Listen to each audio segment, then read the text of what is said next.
Well, I think this presentation is probably been long overdue.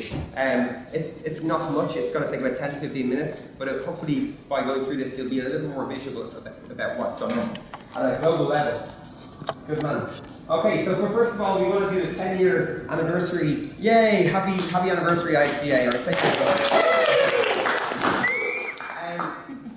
Has anyone, hands up who's seen the video that MJ did and was presented in Toronto? Hands up who hasn't seen it. Ooh. We can take a vote if we want to watch it now. We don't have to. How long is it? It's 5 minutes. 15 minutes. It's 5. Should we go? See that? Yeah. You know, there's a link back on that previous page. So the link back on the previous page? At the very bottom. Go to the bottom then. Right. Okay, so the overview is just basically 3 things. Who are the board? Some of you would know them, some of you don't. What did the board actually do on a day-to-day basis? And then some board updates, more specifics. Okay, so let's jump into who are the board.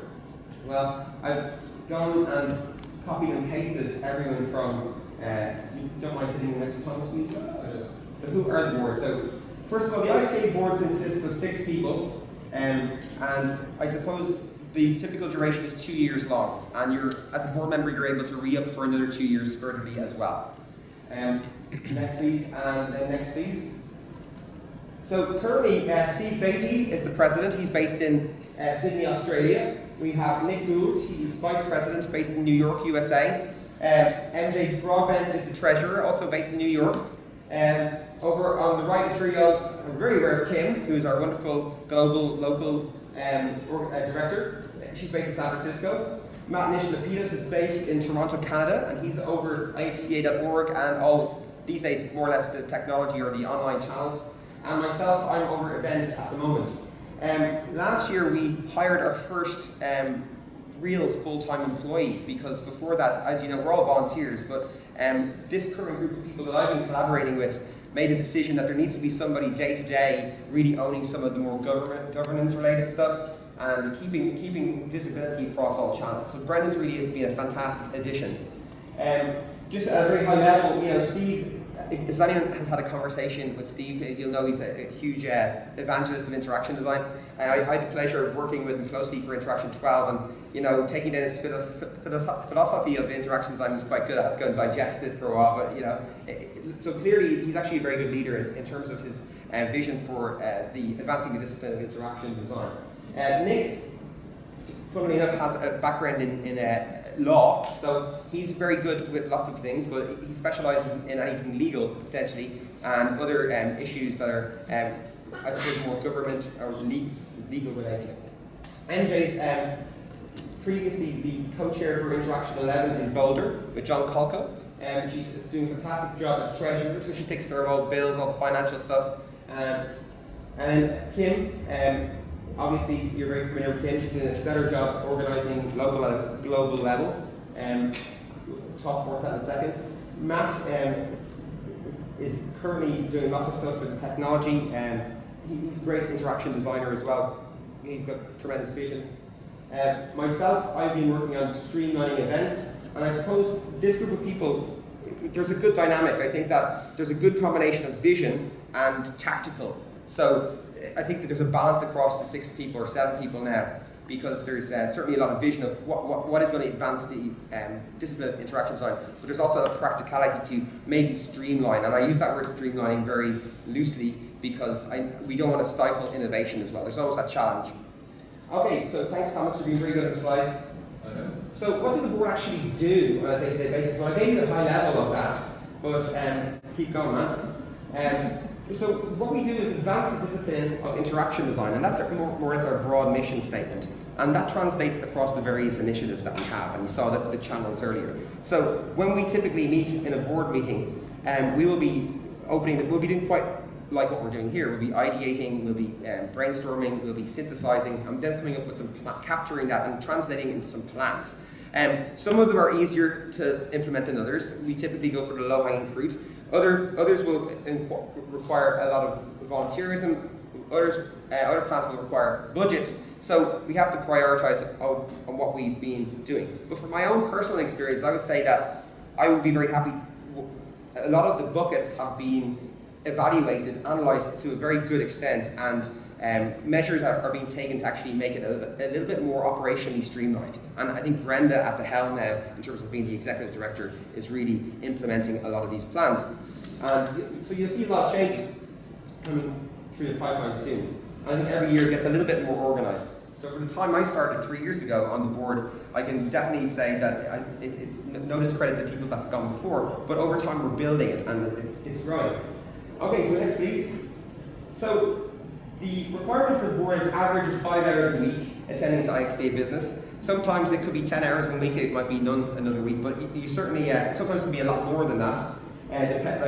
We're driven by different kinds of events. So, for example, personally I was dealing with the recruitment of the Interaction 15 chair for the last 2 weeks, and it took a lot more hours, but it all balances out in the end. Participation in a monthly board meeting by teleconference, active participation in supporting and achieving the strategic objectives of the organisation, and accountable for leading at least one major initiative. So everyone has their eyes on one initiative and keeps it going.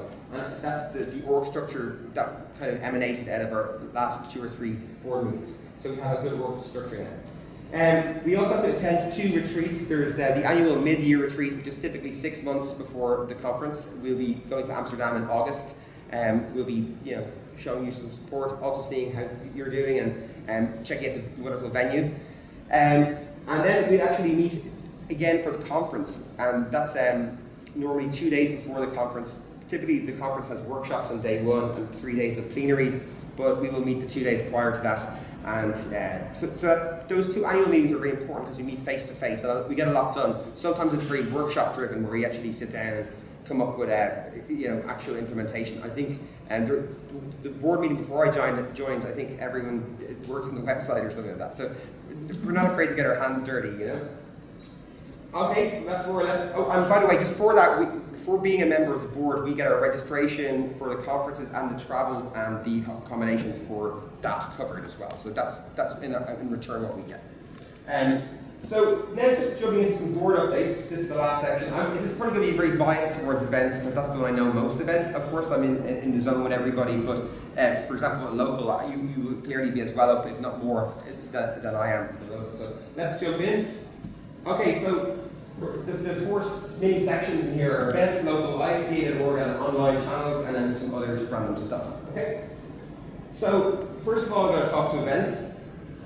So Interaction 13 just happened. Hands up was in Interaction 13. So a few of you. Yes, well, Interaction 13, just the main metric I'm going to dwell on is that it was the most successful event to date in terms of the attendance. So there was a lot of people at it. And I think there was a real balance there in terms of people who were new and people that returned. But it was interesting. It was a 5-day program this year. It was a different format to what we normally do. And here's the keynote speakers that were there. So we just wrapped up Interaction 13. There was a number of Redux events in some countries. And now we're moving on to the next year, which is, I'm almost 1 year thinking ahead because I'm involved in these events. And right now we're on 14 and it's in 13. In fact, it's hard to believe 12 was just last year. It boggles my mind. So next, please. So now a really wonderful Interaction 14 in Amsterdam. Woo-hoo. It's returned outing to Europe, and I think the team, the committee, the entire team did a great job. And I think it was a record getting into the website and registration and call for abstracts up in such an early time. So really credit where credit's due for that. I know you guys are probably going to talk about that later, so I'm going to move swiftly on to keep it high level. So the open call for the Share for Interaction 15 has been in the process for the last few months. Over the last month, we've been conducting interviews, and we have come up with a candidate. So we have a finalist. We have a person who's going to be the chair. I can't announce it yet. That's open now as well. And all I know is that it's still open until the end of June. Is it going to be somewhere warm? Oh. That has been a requirement for me personally for a long time now. Coming from Ireland, I'm a little bit like, I don't like going to somewhere colder, on a holiday or, even business. But I tell you one thing, there's 2 cities that I know of that have submitted from North America. I can't share that with you, unfortunately, because obviously it's in the process. But certainly there's 2 very interested parties. So there could be a 3rd horse in the race that may or may not be coming on board. But yeah. So that's more or less it. Okay, next please. So then, next I just wanted to jump into the awards. Who's volunteering with the awards team here? I thought there might be one or two. Nicholas asked me to talk a little bit about it, but actually we'll skip right through it. No, you talk. I will not show his presentation because I would like us to work a little bit more. And we're not sure if we can stay here longer than 2 hours. I think so. But, okay. So you say what you want to say. I add things to it, and the rest will be on a local call. I'm just going to be very high level essentially about it. You know, we had Ralph and Jennifer doing the first 2 years of the awards. Now it's been handed over to Janet and Nick. So we've got 2 new organisers, and the passion and enthusiasm is even more ever present. And so they've launched their submissions are open now, so 85 days. So there's a lot going on. There's a lot of stuff going on. I can really see improvements in that, and communication is going to get better too over time, I believe. Next, please, Thomas. Thank you. All right. So. Wait, shall I say 2 words about the awards? Sure, absolutely. Okay, for the awards, we're gonna. Nicholas not here because he's gonna have a baby within the next 2 weeks, and so there was no room for that. He has a quick presentation. As I said, I'm skipping it today. We do this on the call, but I tell you quickly a few things. So the entering is before September 15th, 2013. So one of the big things is to really encourage all of us to submit work. It's not about you have the big Nike client, so it's not about the brand who's beside that. It's about the interaction design which is worked on. So, and that's something which they would like to really emphasize, that it's you don't have to have a big client. And we would love to have. I know because I was at the founding awards team. I was the co-chair for outreach there. I know in the first one. The European were quite present with 36% or something like that, so pretty well. Last year was not that many, so Europe was not that present. Let's change that again. So let's make Europe, because we can easily compete with America, and so that's pretty much one of the big messages. So bring that to your chapters. And but there was quite a good representation of winners for Europe, wasn't there? Yes, there was quite some. So our qualities. Yes. Yes, and so encourage your community and yourself to submit. And Niklas he will go in the call again a little bit more in detail again through what are actually the categories, so for all of us to have a good understanding so we can promote it. What would be interesting to know, is there any material you guys need to promote it?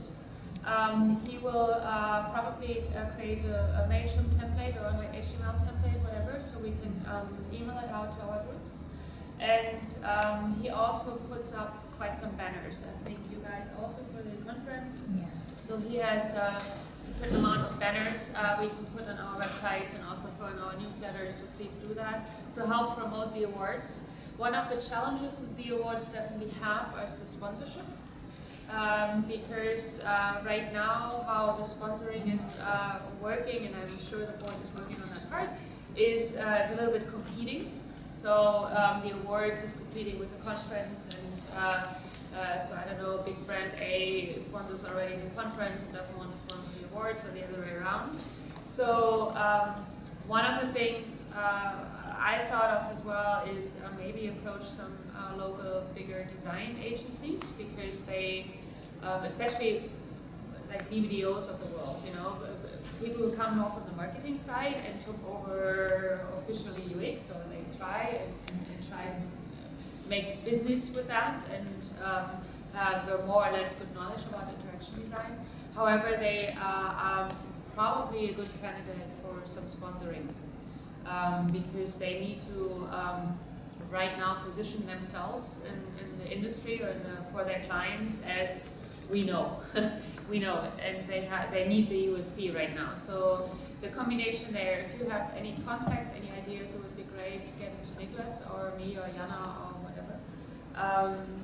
And that's the awards for now.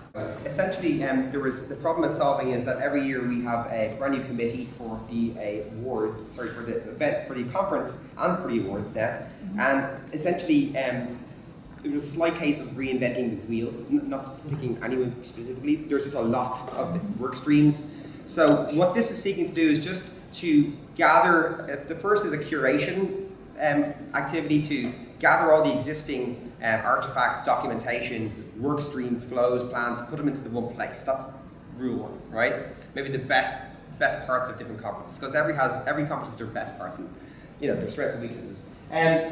So the goal is to create a reasonable toolkit of templates and roadmaps. Not everyone's going to want these, and I think that's the important part about the events office in terms of if you're quite capable of doing a good vision statement or a good project management plan, we can share what we have with you. You don't have to literally use ours. This is for to support volunteers, because when you're building a conference committee team, you have to recruit people with different skill sets for different roles. So that's the events office. It's online. It's really good. And hopefully we'll see more in the future, and there'll be more cohesion across conferences over time. Okay? There's also going to be an educational summit and regional conferences, so there's a lot of things in the pipeline. Jumping very quickly through the other work streams or the other domains, we have local, and I'm not going to dwell on this because I know you know more than I do. Sorry, Seamus, what is the Education Summit? The Education Summit is a new initiative. Haig Armin is running it, based on. Pardon? It's going to be in Amsterdam. Oh, cool. Sorry, who's Professor Wayne? Sorry, Oh, sorry, I didn't make the connection. It's going to be in Amsterdam. Yes, but he's from Vancouver. Okay. Sorry, Are you from Vancouver? not originally, but I was like last time. Oh, cool. Yeah, well, basically, it's going to be an entire day event that's prior to the actual workshops. Johan probably has more visibility on it than I do. It's between the IxDA and the two educational partners. But in terms of the day, the structure of it, I don't have knowledge of that yet. There will be some presentations of keynote speakers, but also more workshop, like it's really a gathering for educators and curriculum designers, so people who are really involved with designing, interaction design education. And it's going to be the day before the workshops, correct? On the day. It's on the day of the workshop, so it's a separate. Yeah, separate one. Okay. So local, I know you guys probably have more up-to-date KPIs in this. 142 leaders worldwide. You've got 5 regional coordinators doing a stellar job. Birgit here doing a fantastic job in Europe.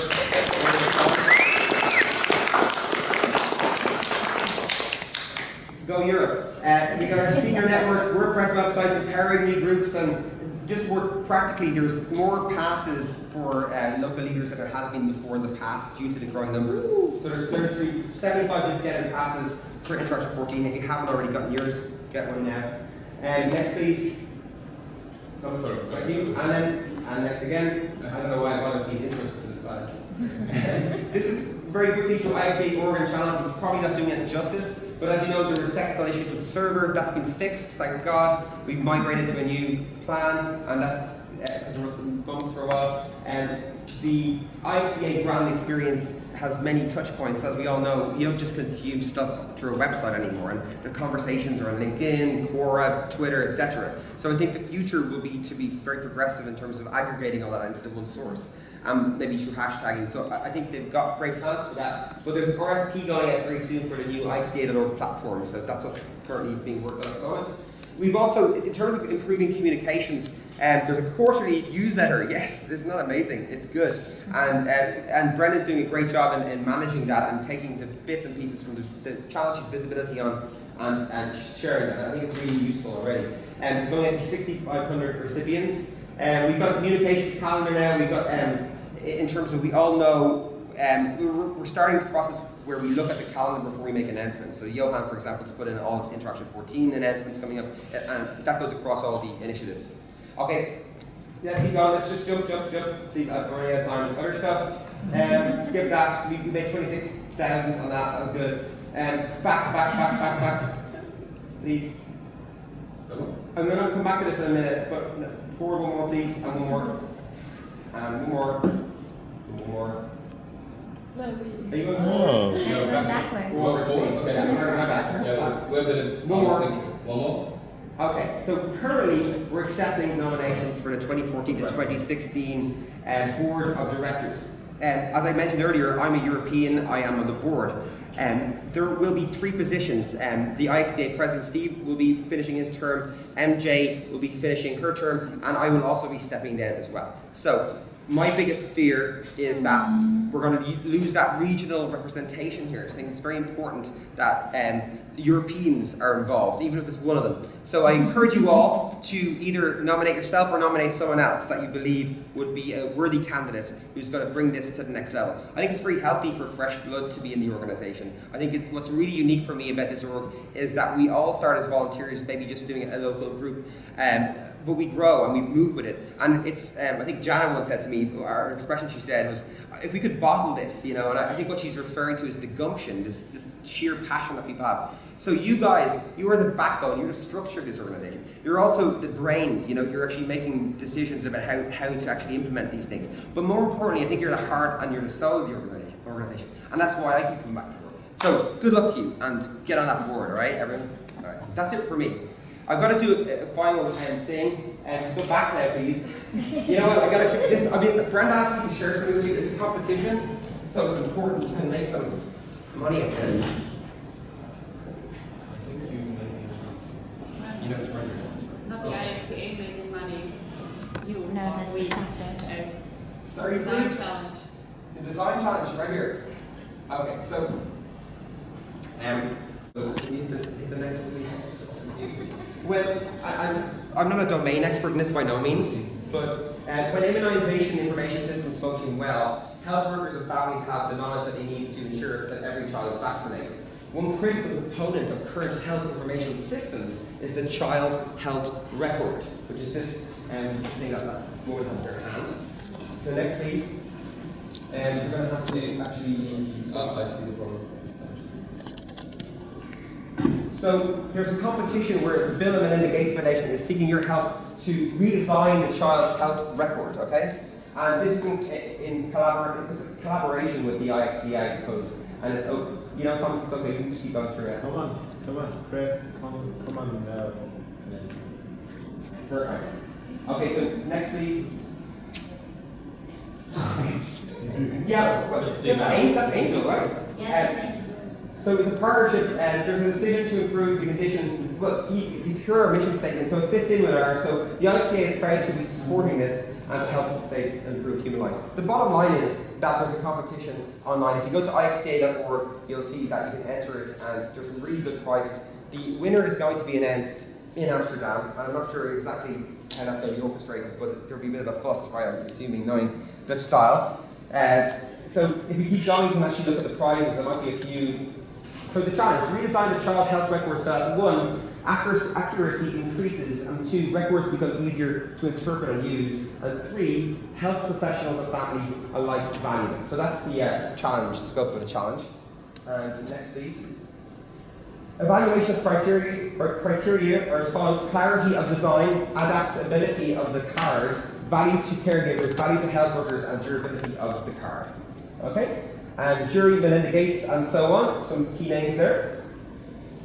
So, and here's the prize: is $50,000 for the winning entry. Okay, $20,000 each, adding you for different parts of the book into 3 streams, and then $10,000 each for up to 5 honourable mentions. And there's recommendations of how you can do this. It can be solo, it can be collaborative. You could actually do it as a local leader, local group thing. I mean, so look into this more and spread the word. It's not necessarily, I'm promoting it to you, not just so you can do it, but also you can spread it onto your communities. All right. So thank you. We can provide the information on Cody on that one, and if there's interest, we can also do a call around it. Maybe people want to join, even discussing it throughout the chapters or gathering ideas. It can be collaborative. It can. So any thoughts on that? Just like always, we make it happen. And then this is the date information. Not for any phase 2 for submission deadline end of October. Okay. Okay, thank you. Thanks for the talk to you. And Thomas, thanks for being a great slide watcher. Thank you. Okay. To another company, and again establish UX or UX at the staffing company. What do you know about the IxDA? What's your touch points there? Did you follow the discussion list, or did you just heard it today and it sounds interesting? Or Yeah, all the time.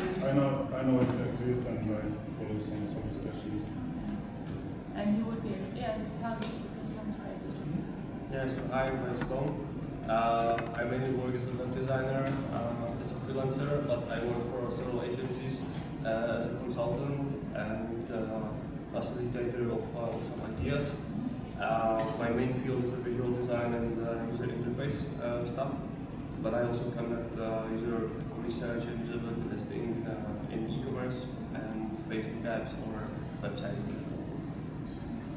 Welcome to the workshop, and we can talk about things that have been. I'm sorry, where did you say you're from again? Also a check. Oh, you're also from Czech. I got it. Okay, so one of the things, there's more of a discussion and gathering some input from your chapters is the job board. We were talking about, and I'm not sure if everybody heard about it, and Eric, it's confidential, please. Yes, sir. Listen, you want me to go, you just tell me. No, if you say you keep it with you, it's fine, No, I trust of you. course. We have a core job board on the IxDA.org website, and there is some money involved, obviously, which helps the organization. However, one of the things we realized, and we also got reached out from local chapters, is that in your cities there is more and more the business there. Let's put it that way, to maybe make some money, because you already established quite some members, and there a lot of I think Thomas in Berlin, it's a lot that people approach you a lot, like can you put it there, can you put it there, and you constantly do that, but for free. In other cities like in Oslo, what they do is they started to charge, and they make around 5,000 euros a year, which is just for their chapter, which enables them to do something for the community, which they obviously do. And what they do is they send out, they have 1,500 or even more members on the mailing list, and they create a newsletter if a recruiter comes and says here, and they pay a certain amount of money, and then they can put as many jobs on there, and then it's a dedicated newsletter for jobs, and that's how they make some money. If obviously there are stuff when a student looks for something or non-profit, it's a different story, but if it's a hardcore recruiter, they save a lot of money in reaching out to the professionals there. And that helps the local chapter a lot. And what we were talking in Toronto is maybe offering or finding a way to offer call flood as a template, as a tool for local chapters, which enables the local chapters to also make money with that. It depends on your market, you have to look at the market, blah, blah, but what we would like to understand is where are your needs, how is your experience there, and we can maybe exchange a little bit and see, and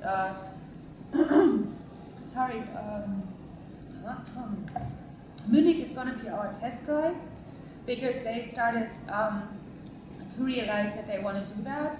The market there is really high, and they need some money there. So Munich, I think, maybe you can say some words about it, and maybe go around, or people tell a little bit what's the situation there, what you think you would need, or do you think there is a need or not? Yeah, I can only say a little bit what you already said. In Munich we saw that there are quite a lot of larger companies, design companies, and they're looking for people. There's also a lot of recruiters from different non-design companies, and so we thought, okay, there's kind of an opportunity here. And Alexis is constantly getting requests for some kind of venue for this, so we knew there was a need, and that's really all I can say about it. So I think we go ahead with that. Yeah. In London, I think, Jason, you were one saying, okay, what's actually the benefit? Well, I was just trying to reflect on what I did say before, but I did get a bit twitchy about this sort of thing, and I'm just thinking about how it reflects on the identity of IxDA. Like, revenue generation is fine if it's getting put into other larger events and stuff in some way, but people are going to question that. I think, but more importantly, I worry about, for facilitating an exchange of just general user experience recruitment when there's just shitloads of poor user experience recruitment around.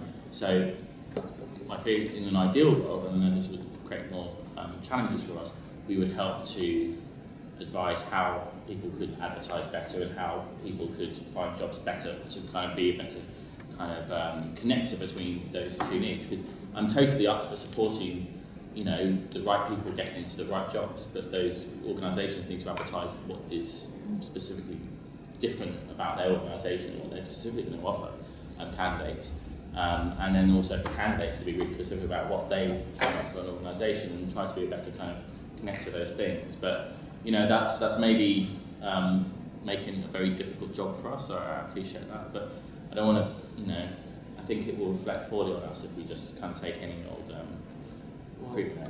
Well, we partner with a sponsor right now who is a recruiting agent. Yeah, but they don't actually recruit anyone. I mean, they're not It's using more for brand. Yeah, that's up to them. I'm totally cool with, like, you know, they're giving us money to help support events, and I think I'll be quite happy for us to be mentioning them and say, no, a good recruitment organisation. I know they are, yeah, some of the time, as good as we can be, because they're sponsoring us. But like, you know, I think, I don't know, when the money thing comes into it and then it reflects on our brand. You know, maybe it's about getting these interesting models. Some work for Munich, some work for London, some work for you know, other local chapters, and just getting an idea of how those things work and why. Because I think the context is very different for different partners. That's why we kick off the discussion. I mean, at the end of the day, the core flood will be just a platform. It can be used, it doesn't have to be used. It's just an offer kind of thing to help to implement and make things easier. There are obviously challenges because we have some chapters which are non-profit, so they are actually allowed to deal with money. Others are not. How are we going to deal with that? How is IxDA EU going to be a non-profit? If so, in which country? So it's like it's a long story. So where we're at right now is really just trying to see if this platform which we already have would be helpful in some cities, probably not in all, and see how it goes. In parallel, trying to gather exactly what you were just saying, these different needs and also the worries of, okay, would that reflect badly on the brand? And that's probably also something, I mean, in London, it's a very intense scene. You know, it's a very different story than in even Hamburg or in Greece or so. You know, I mean, it's so there are probably things to consider in every city. And what is definitely not planned is that we're going to tell the cities how they do it. It's, okay, what are the templates? How can we support you in this topic? Is that something for you? If you say, no, for our chapter we don't need that, then don't.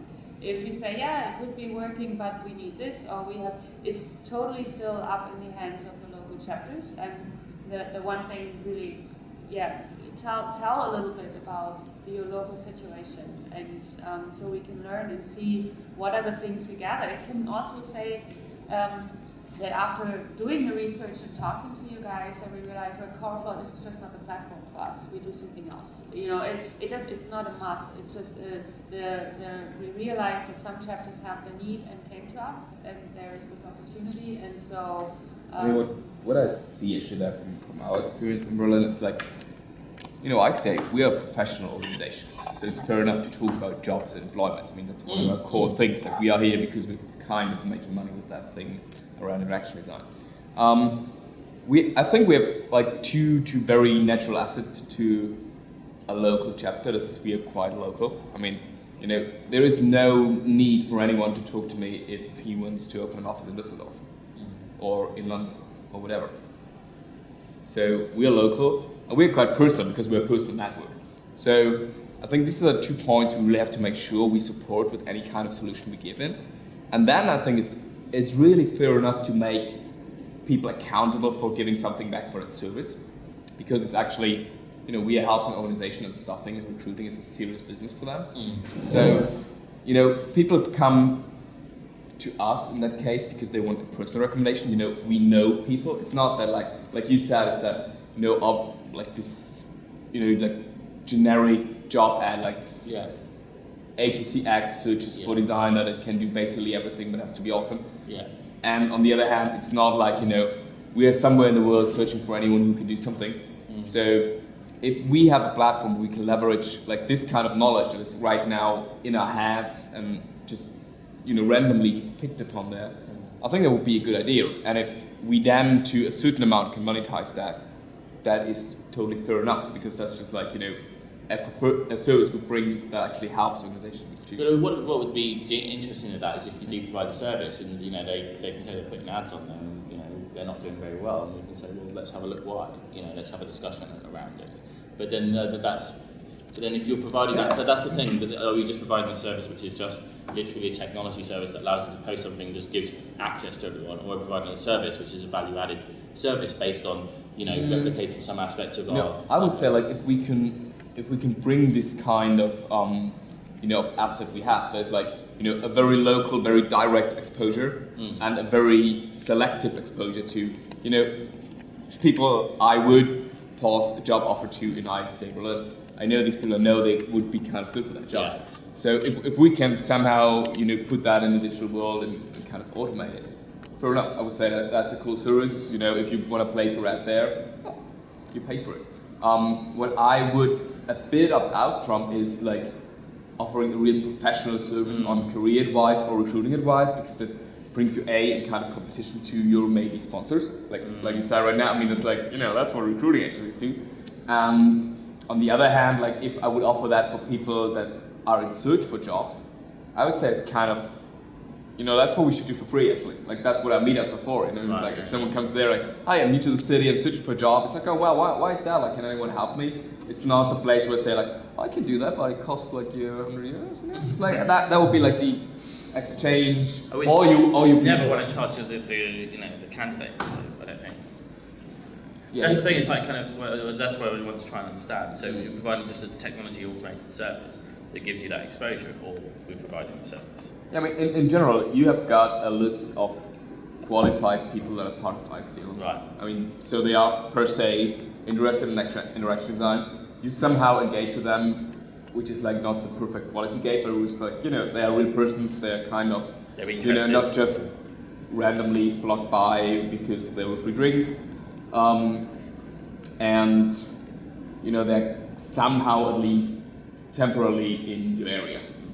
So if we can use that, which is basically our mailing list right now, or whatever we have, or our website, or our Facebook group, if we can use that and say, dear recruiter, there is this kind of network, and we are totally fine, with exposing your need to that, because there might actually be people who search for jobs.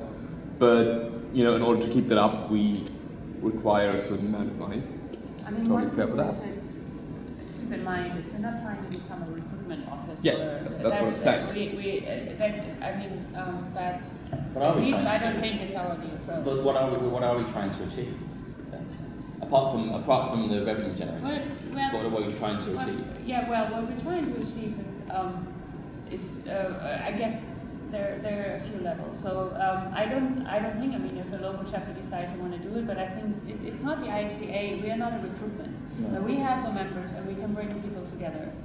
And if we find that a lot of local leaders or chapters have a lot of work in, for example, putting ads up there and providing the community with this information, then it's what you said, fair enough that they pay for it. Like if Oslo sets up a separate newsletter just to reach out to the members, they've done all the work to build up the community and they bring professionals together and with recruitment. And it's just fair enough to get some money for it, so to having some base for the community. But I don't think so. The idea is definitely not to become a recruitment or to go into this service design. That is definitely not what this is trying to achieve. It's more like trying to help local chapters if there is a need in their city.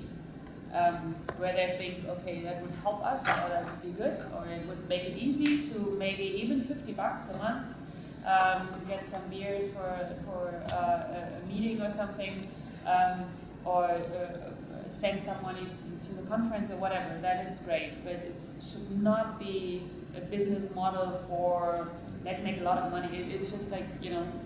But I think what would be really useful to do is to just draw it back up to how it's going to help advance the discipline of interaction design, if that's the mission statement, and just kind of draw it back down to that from a perspective of, yes, we can do more events, so we get revenue for that, but how is it going to help, you know, our local communities advance the discipline of interaction design within local communities? Or if it's not, let's be clear about it, it's not. I would see like really, sorry. No, it's me. Because in Paris we have a kind of an issue because people they contact me like to offer a job and I say no, but I can connect you. But most of the time it's the reduction of the job itself. It's not good because it's not interaction design. It's a graphic design with some bonuses. So I think when you talk about evangelization, it's, you know, this part like what they're looking for. Because they don't understand really, they understand they need someone, but they don't know exactly. Yes. So I think it's the first point. It's about that, like what they're looking for on how IxDA we can help them to better understand the kind of people they're looking for.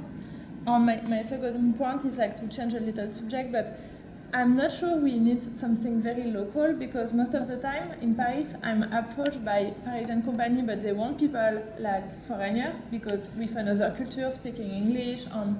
Also like in Germany, in Munich, I have a lot of people, they come to me in London also to have French designer.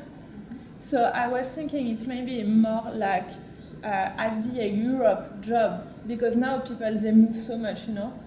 After, because maybe it's because of the budget collected, it's an issue, but either there is a way like to send back to the chapter local leader or member by, you know, like giving tickets for conference or stuff, there is maybe a balance. Can I ask what touch point this is on, where this appears? Is it on the local chapter's website or through threads or? That's still the subject of discussion we're trying to find out. Yeah, that's what we're trying to find out. And in parallel, the whole technology issue with the website IxDA.org and EU is in the air.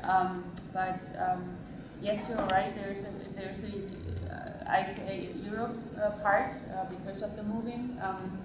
However,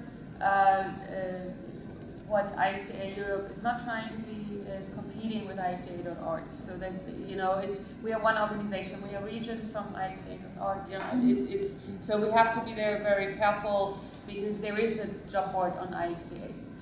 However, this job board is perceived in Europe pretty much from not all, but from a high percentage of the countries or from local leaders as North American kind of thing. Because 99% of the jobs are North American. Yeah. And so it goes a little bit in line with the strategy we have to figure out right now. There will be,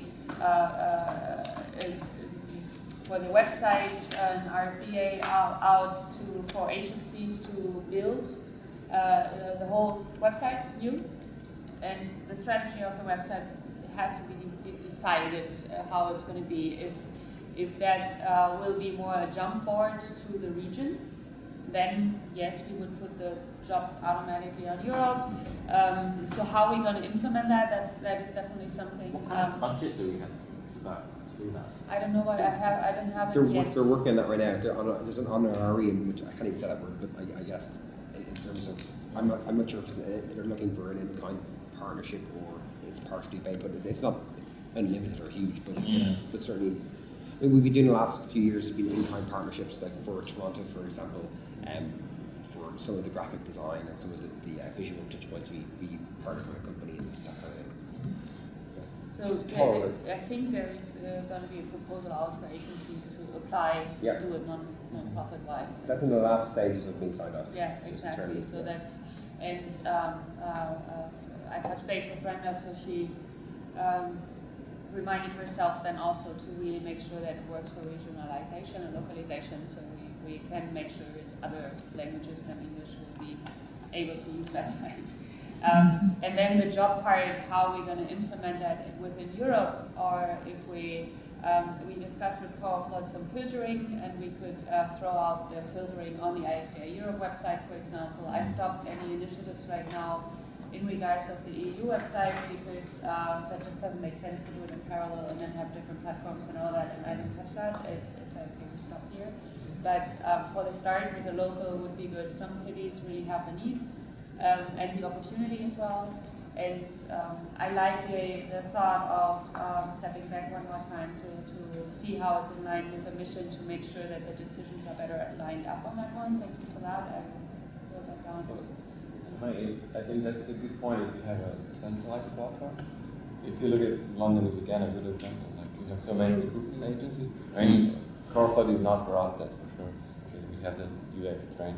But I think it's good because we can have some power, but some overview over the issues, so we can kind of influence. So in that way, I think it could be a good idea. Yeah, we were even thinking about setting something up that when you post a job, you can decide you want to have it on org, you want it in Europe, you want it even on certain cities. So really being very focused. So when a recruiter comes and says, I have here this job, I want this to be published on the local website of Paris, London, Munich, and then goes from there, and then the pricing and all that. We have to think about all these things, but these kind of things are, feedback which would be wonderful. I think that's added value also for our community. So. Yes, absolutely. If it's for free for them. Yes. So yeah, what were you going to say? Well, I did a couple of things. I need to go and get ready for my presentation, which is in about half an hour. This one was already which brings some, I wouldn't say feature, but some needs on the tool, is some kind of curation of the proposal, meaning that if someone submits something to the job board in a specific city, we should have the right to say no, we don't want you to communicate with that way of communicating. We have that bit on like the UPA London or UK UPA has some sort of check on things, because I remember them editing some job specs I put up on there. But it's just around you creating a level of effort. I guess this is the challenge, is working out, and it sounds like we don't want to be creating a level of effort. Well, then maybe that's our choice at local level.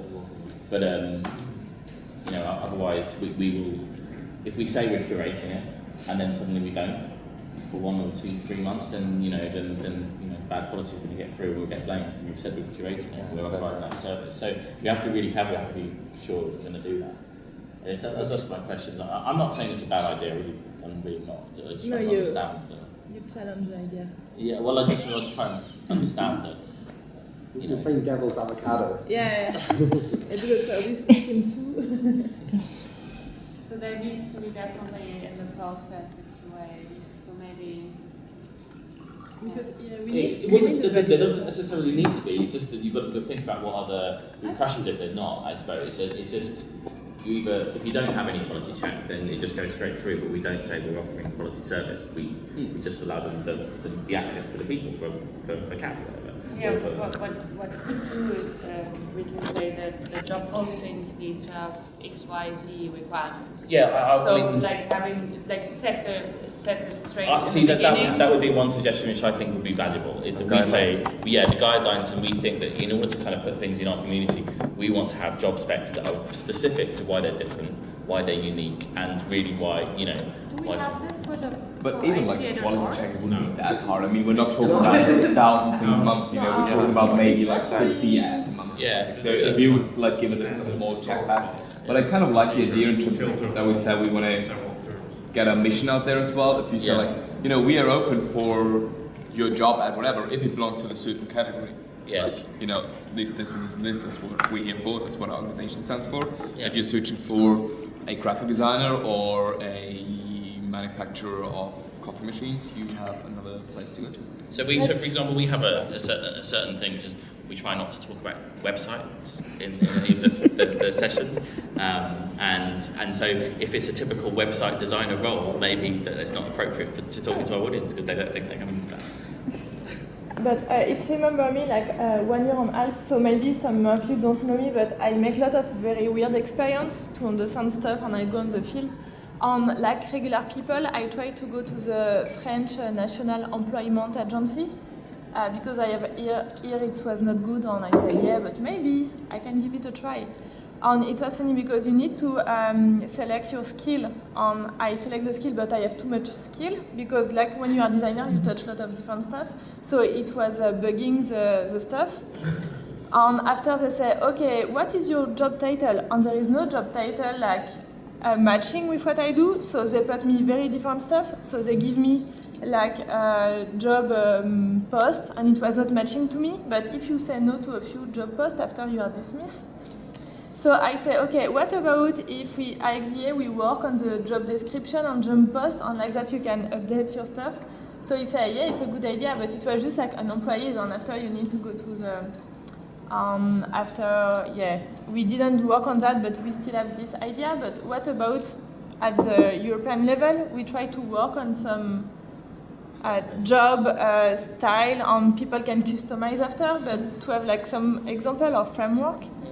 Maybe it could be helpful for us to evangelize, and also we have something tangible instead of say, no, you know, it's more UX than IxD for this job. Or Pretty interesting. I mean, you know, even I was just thinking when you were saying that, being able to speak to some of the people who would advertise on the site afterwards and get them in a room and just say, look, you know, this is what we're getting feedback on around the job roles and the specs. This is what we think is an extra. I mean, it's not. That will take a little bit of time, but it is a useful service that we're providing to the community via the employers in some ways. But yeah, but we are 16, so if we split a little bit, it's not so much work. And after we need maybe to customize a little, but I think all together we can make a good job on. It's more like just job posting. It's more like about the spirit of the job posting. Okay, interesting. I've got models. I think that could meet a big problem in general, because like there are so many job titles and some are like everybody makes up his or her own, and so it's you never know where you are, and you need to actually like interview the people. Do you do that? What else? Blah, blah. And so it's very difficult to actually sort of get into that. It has sort of some advantages. You really need to talk to people, but it feels really strange. And maybe it's less been as you're just hearing that, maybe it's less about the title, it's more about the role type. And there are models of user experience disciplines, and you can talk about, you know, how this one fits into that as a kind of way, and that's the kind of part of the thing that recruiters would have to answer in their spec. And if we're then educating them onto how to write a spec that actually meets the needs of, you know, the different blend of disciplines that this role might have, and also the community to understand what that means within the I don't want to go into job titles like some of the people that have been on that strange mailing list a couple of years ago. Remember, like a very, very long piece of electronic paper between Dan Saffer and Jesse James Garrett and Jared Spool. That was a funny one. Maybe. But like we don't want to go into interaction design or UX or IA or anything again. But if we can, like you said, if we can have like, you know, some kind of framework where we actually have, you know, there are certain activities we do, there are certain activities we don't. Yeah. There are certain goals we can achieve, there are certain things like we will never achieve with our profession. And then, you know, at least have to have a kind of, let's say, you know, quality gate for that, for the kind of job ads. Like, you know, if you fit anywhere in there, you're kind of in the right place. If, like, none of these 10 items belongs to you, you maybe just, you know, use the other door. Yeah, so that's exactly that. I think it counts.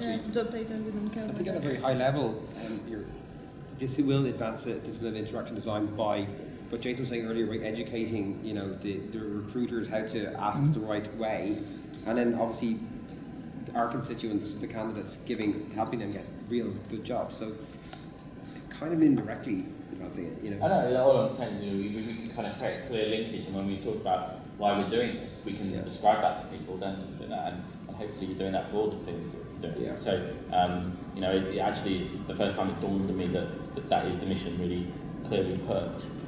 We had a couple of times the narrative read out of the real, you know, the longer mission around what we're trying to do, but just having that really clearly put, and then making it really clear why interactions exist for that, why this exists for that, why this is just like, you know, this is kind of what we should be doing for our clients, right? So we're not doing it for everything we do. Yeah. And have a proper matrix scoring, whatever. And to jump about what Thomas said, what about matrix you can customize? like that there is some goal, some task, people can select, you know, and you customize after with your company. But like that, it supports you to do something proper, it helps you to understand. Because at the beginning, like the employer want to make production, but after I think, oh yeah, okay, but someone with a vision, in fact, yeah, I can need that also.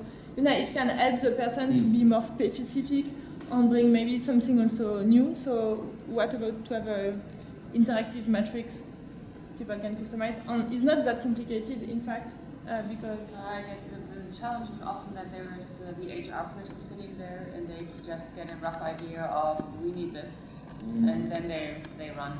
Yeah.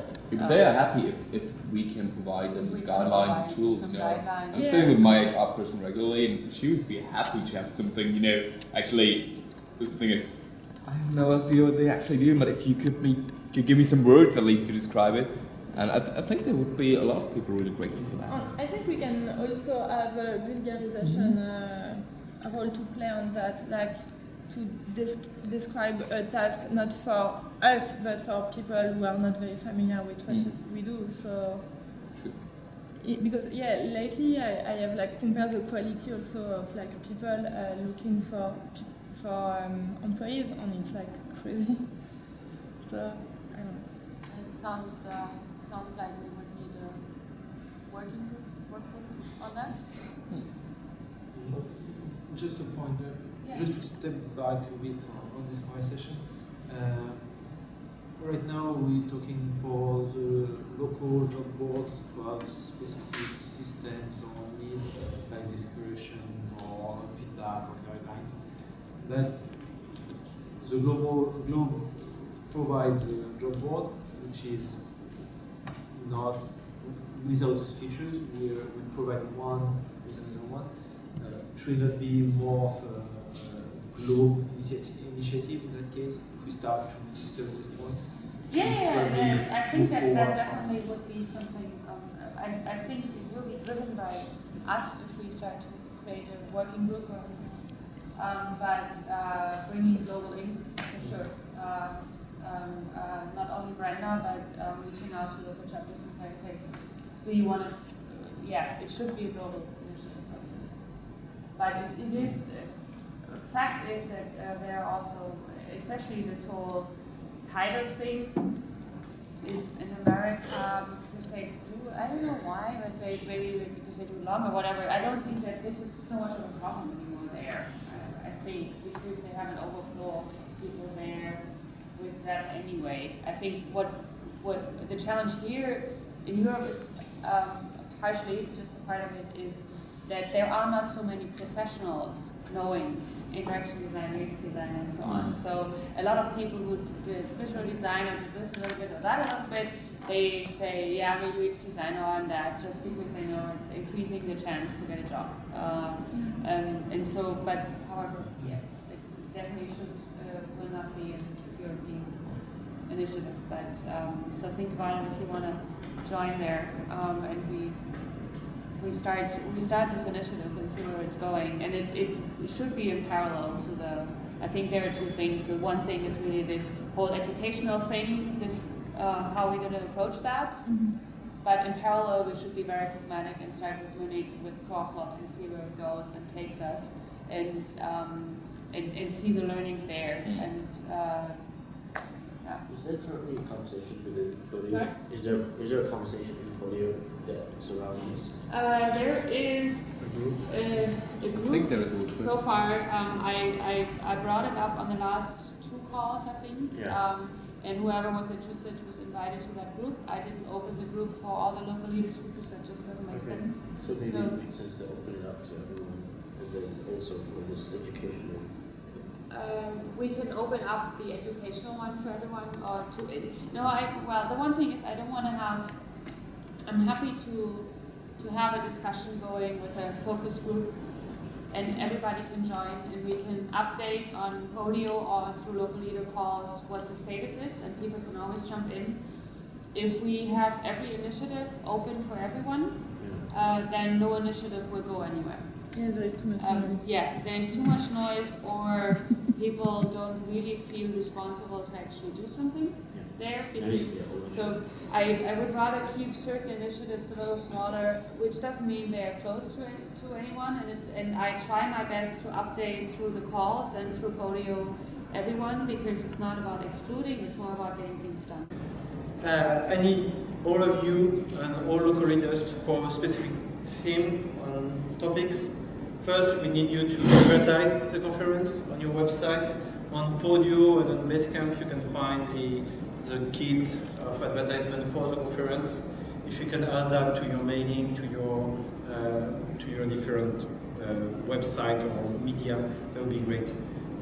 Of course, you have to add the same ones for the IxDA awards. So that would be a bit crowded there, but that's important for us to bring as much people as we can from very different horizons. So first for advertising, then you know all of us, we know people in our groups that are good speakers, great storytellers, local people that are not very aware of our global meetup. So if you can give them a line, say them, pitch the conference to them and say, okay, propose this talk, and you did it locally, that would be great to have you at the global, that would be great. And there's always the incentive for a 45 minutes talk. The ticket is offered, I think. So that is an incentive. If you are a speaker, we need pay. And we need you for the sponsorship. What we offer, this is a line for sponsorship, is a sponsor will get recognized as a design-minded company. He will support the sharing of the knowledge in the domain of interaction design, and he will help to recruit. It will help him to recruit great interaction designer. That's our pitch. For the sponsorship itself, we made it really modular, so it can start at I don't know, something like 1,500 euro. 1,500 and go all the way up to as much as you want. You can buy it. Yeah. So really modular. Lower than 1,500? No, that's what Eric was complaining about. Yeah, I wonder. Euro? That's partly because you then also get a ticket, so when we would lower it, The sponsorship it wouldn't make sense. It wouldn't be any sponsoring. Maybe there could be a sponsor. I'm sorry, I'm just brainstorming, and I know I'm totally new here, so I don't know. But maybe there's the option for some kind of mini sponsor, which doesn't include tickets. Yeah. Yeah, we can do that too. Yeah, maybe. Yeah. Or fresh. Right. the sponsorship kit should be as well available soon. I don't know if we have a deadline for that, but it should come soon. Should come soon. Do you know what? I guess you'll pay later. Julian is working on the graphic designs. For the sponsoring, to reach out or to have global leaders or chapters to help, it's probably would be good to have something a little smaller in there. You know, the smaller is a sponsorship, but also maybe at least some information. Okay, with 1,500 you get this amount of money, so that we maybe have a blurb or something they can promote. Quick, they can just drag and drop. That's the thing. The people, they don't go to. Yes, we can say it's all there on the website, but they don't go there. So if we can send something out and say, here's a blurb, in regards to sponsorship, just throw it in your next newsletter. And 1,500, it's include one ticket, and for more learn here, something. That would be we want to have a different approach, not put on your logo this size, it will cost you that. We want to have a conversation with the sponsor. Why do we want to sponsor, and how can we support that as a conference? Yeah. So we do have a price list, but we don't really want to promote it like it's a menu item. Yeah. So that's a bit difficult. We want to reach out to many people, so we would need something like you're asking for. But on the other hand, we want to start a conversation and not just selling things like we could do in a workshop. Could be in a small paragraph, copy written. Like, let's start a conversation, how we can benefit from each other, blah, blah, blah. And this is the blurb with the contact to the sponsor person. Like the triggering, something. Yes, something which is easy for the local chapters to just really copy-paste, and they don't have a lot of work with, because a lot of people just don't make the effort, because because they don't have time or whatever. If you think about it, sorry to interrupt you, every local group has gotten sponsorship, so in a way they're the gatekeepers to lots of Yeah. sponsors. Yeah, and there may be. I'm just thinking of ways, being very pragmatic of how we can turn down boundaries, tear down boundaries for local channels. So they may actually can really help with that. We still have the issue of the different languages because we can't really share an email in English to locals. It will not feel as it has been. I mean, it's not reach out personally.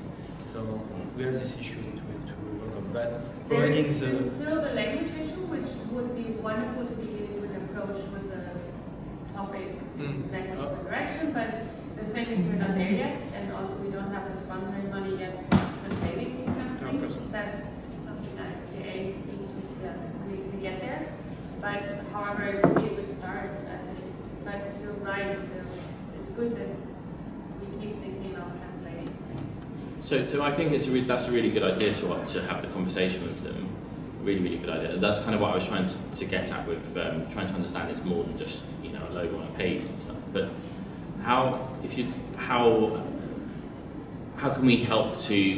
Would we want to just kind of connect them with yourselves to have that conversation and just say actually there's this opportunity to help shape something that could be beneficial for you or? Yeah, depends a bit on the relation you already have. And you know a company very well, you can start that conversation yourself and at some point involve us.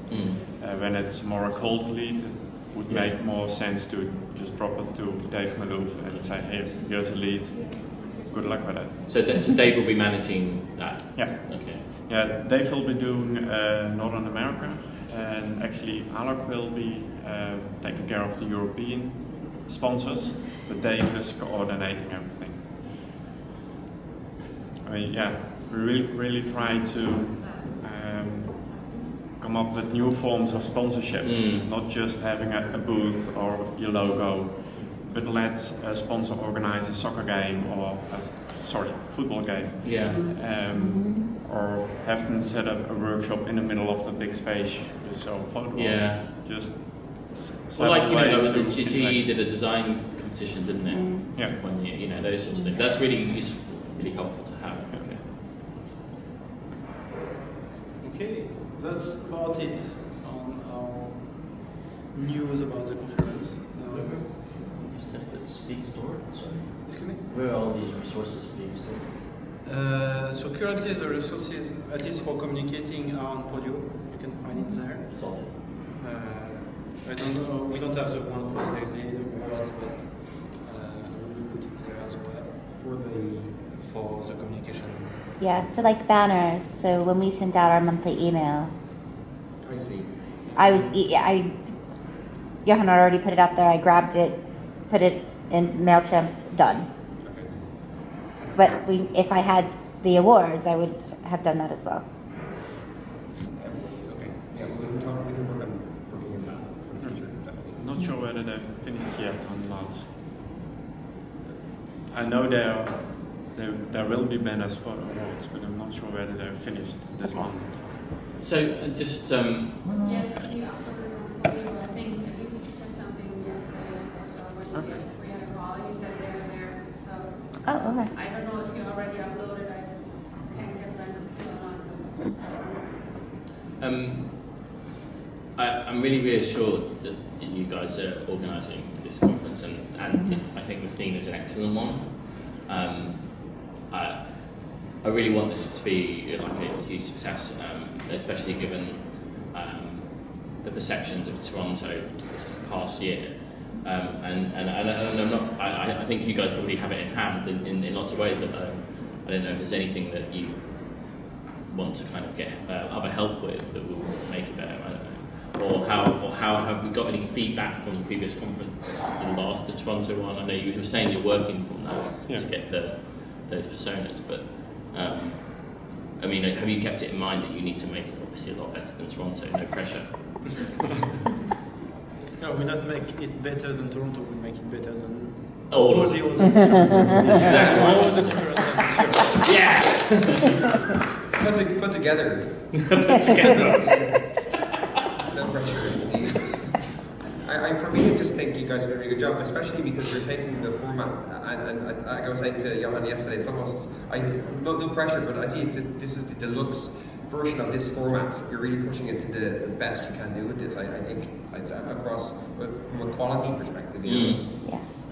Yeah, no, it sounds like you've heard the concerns from before and already working on. Yeah. And I think you look at the surveys clearly from 13 and from previous years as well, from 12, and so it's, a lot of it's very user-centered, I would say, more than it has been in the past.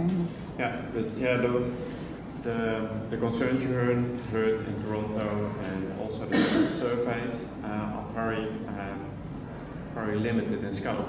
It takes the current standard as it is and then offers feedback on that. So you barely hear any new ideas from people. Right. A conference like this would be a great opportunity too. ... Yeah. That's always been a problem with surveys and people complaining. They're complaining about what is presented there. Yeah. Exactly. What it is. Yeah. And so just one thing to kind of help promote like speakers and stuff. Is there kind of any guidance other than on the site around what you're really looking for? From the speaker's perspective, from the what are the things that are going to get kind of selected ultimately, because it's a barrier for people to submit anything in the first place, so anything that can help with the theme or anything around that can expand on it, but something that's just like, well, we really want to get to this sort of audience. To what we are working on currently, we're still on the phase of shipping it. Yeah. What I can tell you is that we try to encourage people to submit on the free sub-themes that we show, something that we'll try to touch on a theme that is not part of an action design already, or go for one specific field far. Yeah. We want to keep it as broad as possible, so not focus on a particular topic. We try to have scales in terms of is it easy to use or is it for novice or for experts, so that we can spread that out. And we have 6 categories, if I recall correctly. We have storytelling, we have craft, we have what are those, the next ones? Architecture, urbanism, service design together. We have technology, and the form as itself provides all those information. Okay. And so the first part, we don't want to be too specific. We don't to create something that will be too easy to understand. We want to keep some magic into the conference. On the selection process itself, we are thinking of including a feedback loop, saying if you submit 1 month before the 1st of September, we'll give you a feedback on. Okay, very good. nice. That's really Very good. nice. Yeah. So this is still ongoing. We don't know where we end up, but that's about. I think all of that sounds fantastic. So I think clarifying the deeply widening lighting and those other aspects would be really helpful. So again, I'm more reassured. So and I think it makes it easier for us to promote it in that way. Did you hear any feedback about providing a video of when they speak? Did you hear anything in the surveys about that? Like people needing extra help with that, or? No, not on that part. We heard critique about it because some people just don't have a video. It's not in every culture. It's very common to have your videotape, so there might be experienced presenters who don't have any video. So in that sense, it's an extra barrier for submitting. On the other hand, the quality of the presentations went up after they asked for videos. I'm just wondering if maybe you could have or just like more like just say it's okay. I mean, I think we say it on the site, but I'm not sure if that it's okay if you almost pitch your talk. Yeah. So you're your video is you pitching it. You can. I mean, because you can video. I mean, previous ones you can video yourself doing whatever. Almost. Right. And I think that's kind of fine, because if you're not prepared to even do that, then you've got to worry. But it's. But are we? I just wonder, are we communicating that? Right. Okay. Is that coming across in our? I'm not sure, but maybe we should put up an example video from last year. And I know a friend of mine did exactly that. Just a pitch. He gave a summary of his talk for a webcam, and he was selected. And another idea might be to have a local meetup where people videotape each other. Yeah, that would be interesting. Yeah. One session time. Yeah, but there is a lot of people that don't live in the city where there is a local meeting. You know, France is small, but. We don't work when you have enough people. Maybe just a question recently, just asking me, do the interaction board people need any help? So, will you be needing more volunteers, and if so, what would be the best approach for that, or if not, it's okay.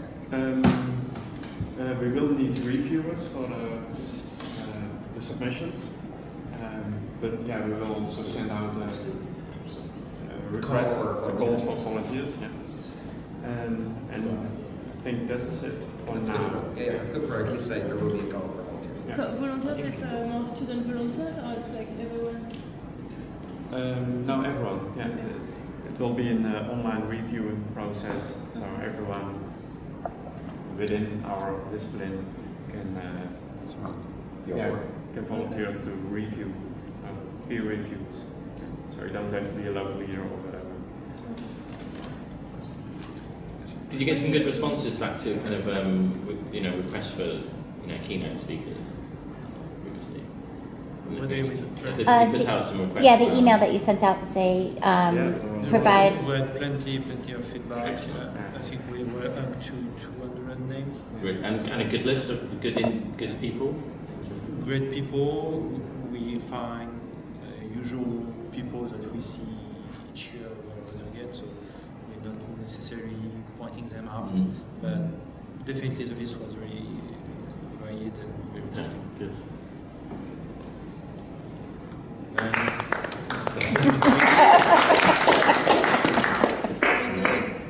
And now, let's move on to the conversation part that we already started. What do you need from us? What is the interaction conference for the people that are coming to your group? How do you want them to experience interaction? Let's the conversation continuing that we just started. Personally, I would like it to be like it was for me when I first went. So inspiring from a programming and super fun from a networking. And that was in Boulder, and I think for me the parties were just so much better, and people were together. Even in Dublin there was a lot of separation. People ended up in the same place, but the parties. But in Boulder, everyone, there was some separation, but there was, it was really good, and there was, we had this discussion yesterday, Johan, about it, not to spread out into groups. Yeah, I mean it's great to see, Amsterdam's an amazing place to go out in, so that people will want to break off, but having a core. I think one of the problems from my understanding of Toronto was some people were just like, where am I going? They couldn't even find it in the building when there was the closing thing.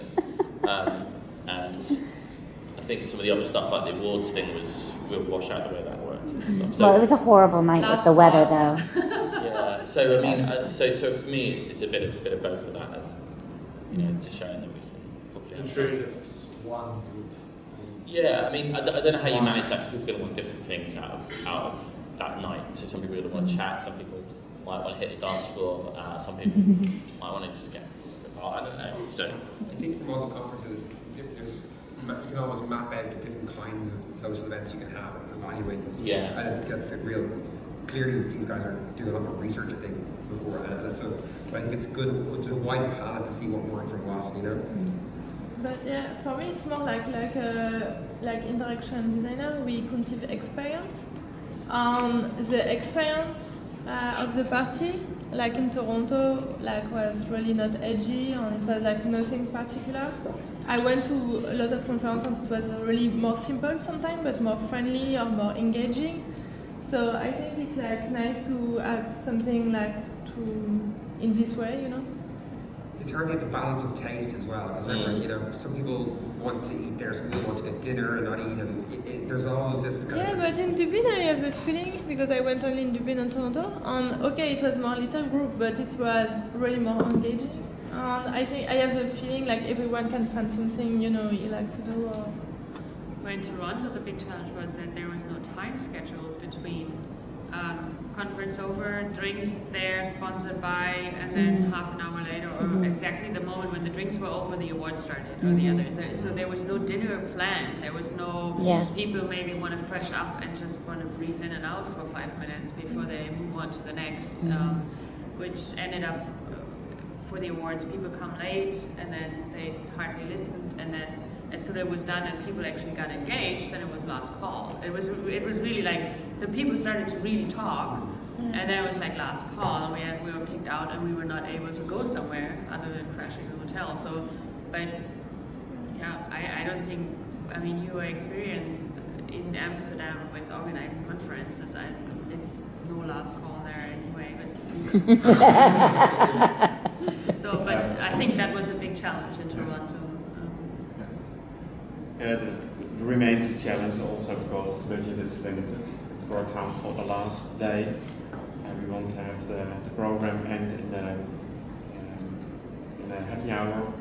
Then get people on the canal boat, and canal boat brings them to the party location where there will be food. And so it's an ongoing experience from main conference program to the rest of the night. I think, I don't know who went to Savannah, but that's kind of how it was as well, is that there was always, when you left from the talks, there was always a place to go and have drinks and eat. Like, I don't think I ever went out for a dinner because there was something, and not that it, you know, needed to be a big meal, but I knew that if I'm drinking alcohol, I'm not going to be passing out because there was something. Would be an experience. I guess. But it felt like it was still continuing. Yeah, the interaction is continuing. And you're not left out.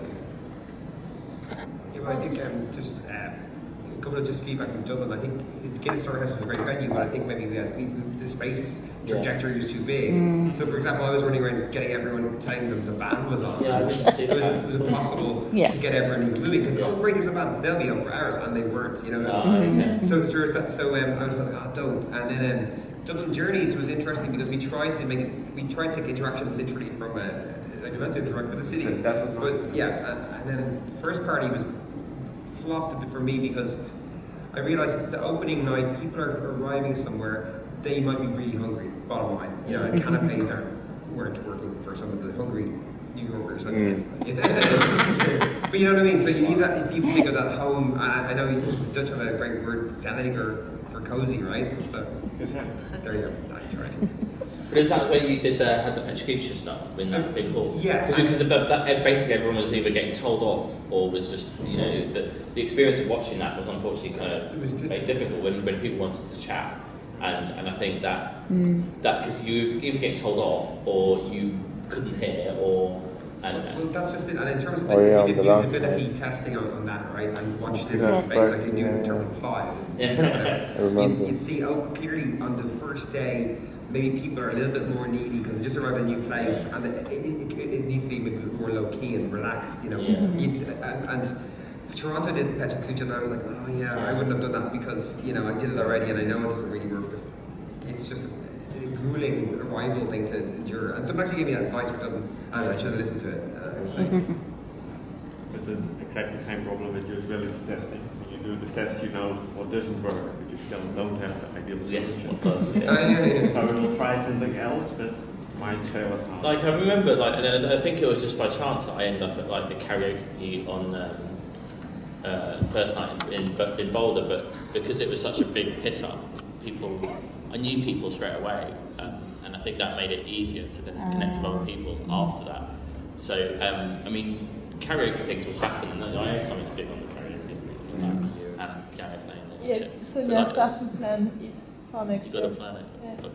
Yeah, she started because she makes some Yeah. tweet about like the good place in Amsterdam. But it was like, you know, but even karaoke is really intimidating for people who don't want to go to a karaoke thing. Yeah. So what are you going to provide, you know, to explain that it's not just karaoke there, but everyone's going to be there. You can do karaoke if you want, but something else to do. Isn't it? Yeah, but in Dublin there was like the pub pro, so you can join any other group. So even if the groups are divided, at least you can join them. Go on that one. That was like the James Joyce thing where everyone goes on your little random journeys, you know, your own. So there was just a map with just strategic venues that were kind of in the same region. I was trying to keep everyone out of Temple Bar because I was trying to protect them, but people were fighting. No, that's what people want to see. It's like, okay. But I think the idea with that was to instead of doing the activity in the afternoon where people go on different experiences like it in Boulder, it was more like this is more of like the pub. Everyone's going to want to do a pub crawl in Dublin, so let's try and semi-structure it. I mean, I don't know if it worked for everyone. I mean, it could have for some. It was pretty random, you know. But that was one thing that was missing from Toronto. There was not an activity or something to learn about the city, like there was in Savannah and Boulder and Dublin. Yeah. There wasn't. So I think maybe that's something to consider. Is that what can we do to allow people to experience Amsterdam? Well, to a point. Johan, I know it's... Only a woman can say that, right? What about like some random workshops, not like entirely into interaction design or user experience, but like something to do with culture of Holland? Like, I don't know, maybe not bike repairing, but you know, but like... No, I'm kind of stealing the idea. There is a conference, web design conference called Build in Belfast, run by a great guy. I'm bad with names. Whatever. It's okay. We'll call him Bob.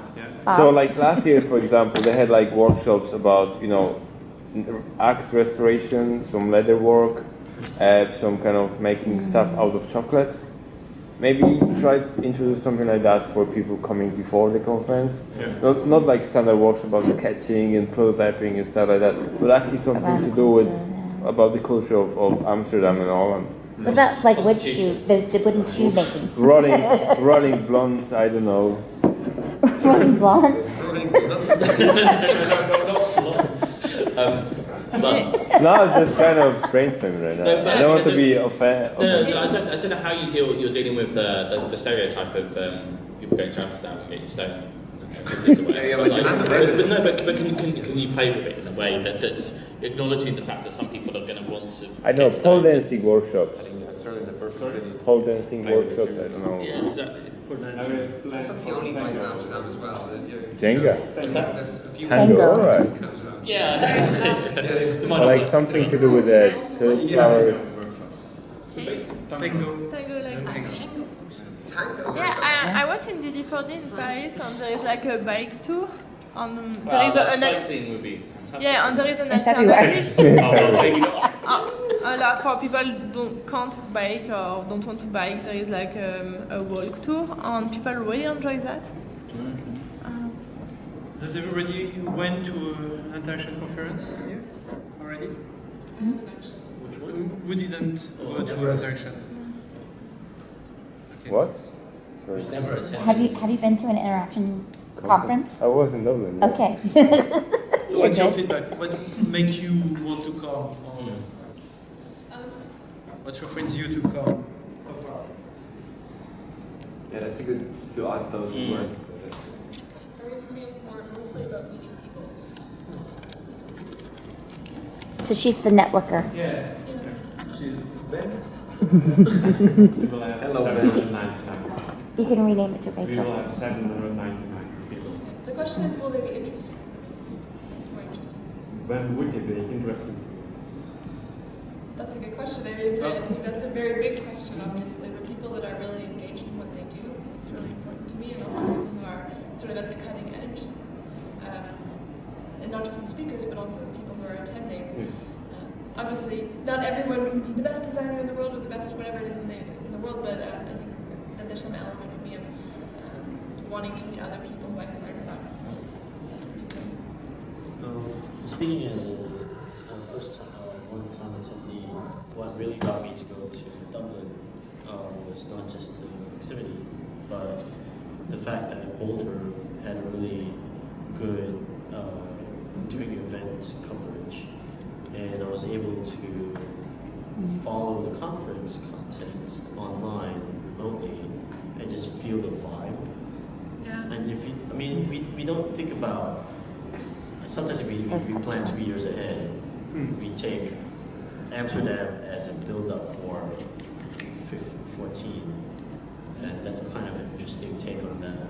Even though you may not get attendees coming into Amsterdam, but what about 15? I think one of the things, especially with international, with the coverage, I think we talked about that once, was the thought about wireless or internet connection, like finding a sponsor maybe or something who provides from people from outside of Europe or from outside of Netherlands a cheap access to feed and things, and so to their phone. So that's something, I think there are these hidden costs or costs which prevents people to do things. And it would be a great benefit for people who actually... So that's just the thing that made it really difficult in lots of these locations. If you weren't with the right people, you wouldn't find a way of getting to them again. Yeah. People won't kind of publicise where they are and can't find them, and then you can't pick up the details. So I think that this would be really good if we could do something like that. In UX.com, they partnered with someone, a startup company that will be providing free mobile phones as a service. As a trial, basically you get it for free for X number of days, targeted tourists. But you'll be able to have this phone that people access to the internet.